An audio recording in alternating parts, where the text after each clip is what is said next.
Premier tour de l'élection présidentielle ukrainienne ce dimanche alors que le conflit continue de faire des victimes dans l'est du pays.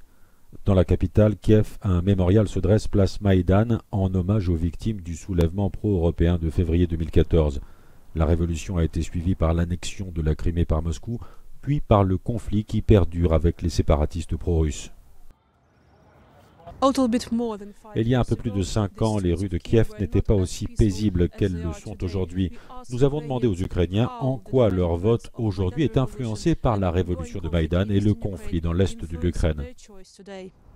Pour ce doyen d'un séminaire évangélique, la vie des Ukrainiens est aujourd'hui beaucoup plus difficile qu'il y a 5 ans.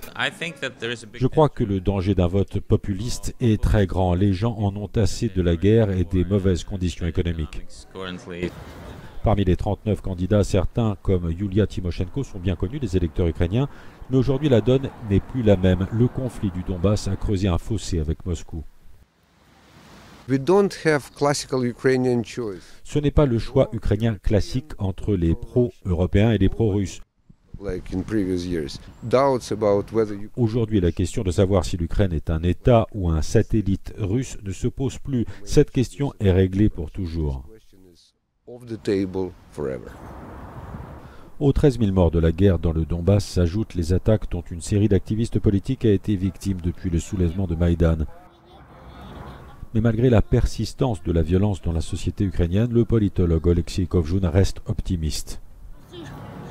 Nous vivions comme en Union soviétique, mais après cette révolution de la dignité, nous nous sommes réveillés. Les choses évoluent, les gens comprennent qu'ils peuvent changer leur vie, qu'ils comptent et qu'ils peuvent faire ce qui doit être fait. L'essentiel des 6 millions de personnes vivant en Crimée ou dans l'Est séparatiste pro-russe ne participera pas à l'élection présidentielle ukrainienne. Idem pour les 2 500 000 Ukrainiens résidant en Russie où les missions diplomatiques ukrainiennes resteront fermées ce dimanche.